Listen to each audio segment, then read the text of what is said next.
नमस्कार दोस्तों, आप सभी लोगों का इतिहास भारत में स्वागत है। इतिहास भारत के सौजन्य से आप सभी लोगों को ऐतिहासिक वीडियोस दिखाई जाती हैं और इसी कड़ी में आज एक और वीडियो लाया गया है जिसका शीर्षक है अहिल्याबाई होलकर। अहिल्याबाई होलकर मालवा साम्राज्य की महारानी थीं।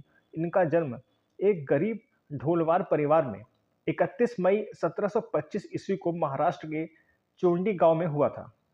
1734 ईस्वी में इनका विवाह खंडेराव होलकर से हुआ था। इनकी दो संतानें थीं। इनके बेटे का नाम मल्हार राव और बेटी का नाम मुक्ताबाई था। मल्हार राव ज्यादा लंबा जीवन नहीं जी सके। मात्र 22 वर्ष की आयु में उनका निधन सन 1767 ईस्वी में हो गया था। इनकी बेटी मुक्ताबाई का विवाह तुकोजी राव से हुआ था।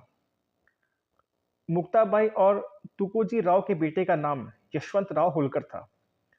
सन 1754 ईस्वी में खंडेराव होलकर की मृत्यु हो जाने के बाद अहिल्याबाई होलकर ने पूरे साम्राज्य की बागडोर अपने हाथों में ले लिया था।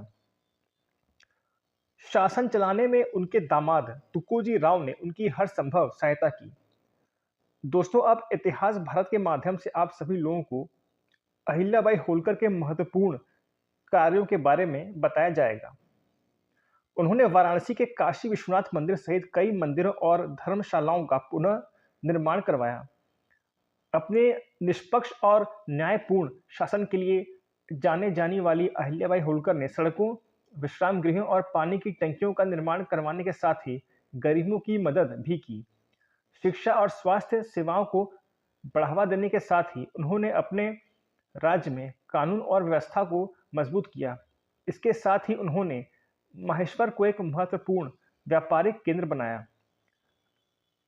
अहिल्याबाई होलकर के ईस्ट इंडिया कंपनी के साथ संबंध थोड़े जटिल थे। वह एक स्वतंत्र शासिका थीं और उन्होंने अपने राज्य की स्वतंत्रता को बनाए रखने के लिए ईस्ट इंडिया कंपनी के साथ कई बार टकराव लिया। अहिल्याबाई होलकर ने अपने शासनकाल के प्रारंभ में ईस्ट इंडिया कंपनी के साथ अच्छे संबंध बनाए रखने की कोशिश की। उन्होंने 1782 ईस्वी में ईस्ट इंडिया कंपनी के साथ एक संधि करते हुए उन्हें राज्य में व्यापारिक सुविधाएं प्रदान की और एक वार्षिक कर देने का वादा किया। हालांकि जब ईस्ट इंडिया कंपनी ने भारतीय राज्यों पर अपना नियंत्रण बढ़ाना शुरू किया तो अहिल्याबाई होलकर ने इसका विरोध किया। उन्होंने ईस्ट इंडिया कंपनी के खिलाफ कई बार सैन्य अभियान भी चलाए। जहां दूसरे राज्य ईस्ट इंडिया कंपनी के खिलाफ घुटने टेक रहे थे, वहीं अहिल्याबाई होलकर ने अपनी बुद्धिमानी और साहस से ईस्ट इंडिया कंपनी के खिलाफ सफलता हासिल की। अहिल्याबाई होलकर की मृत्यु 13 अगस्त सन 1795 ईस्वी को मध्य प्रदेश के महेश्वर में हो गई थी। अहिल्याबाई होलकर की मृत्यु के बाद उनके दामाद ने राज्य का शासन संभाला, लेकिन जल्द ही तुकोजी राव की भी मृत्यु हो गई और उनके पुत्र यशवंत राव ने राज्य का शासन संभाला। यशवंत राव के शासनकाल में राज्य की स्थिति खराब हो गई और ईस्ट इंडिया कंपनी ने राज्य पर अपना नियंत्रण बढ़ाना शुरू कर दिया।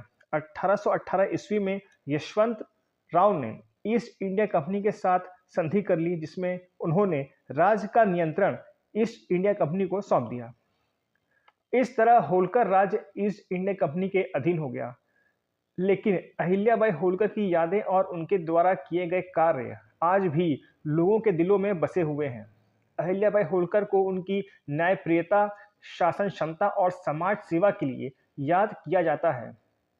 वह एक आदर्श शासिका और एक महान महिला थीं। गरीब परिवार से ताल्लुक रखने के बावजूद उन्होंने अपनी मेहनत और समझदारी से एक शक्तिशाली रानी बनने तक का सफर तय किया। दोस्तों, ये अहिल्याबाई होलकर का एक संक्षिप्त परिचय था। मुझे उम्मीद है कि आप लोगों को ये वीडियो पसंद आया होगा। वीडियो को लाइक करके शेयर करें और अपना कमेंट ज़रूर ड्रॉप करें। इतिहास भारत को सब्सक्राइब करें। अब मुझे इजाज़त दीजिए दोस्तों, मैं फिर आऊँगा एक नए वीडियो के साथ। नमस्कार, good bye and take care. जय हिंद, जय भारत।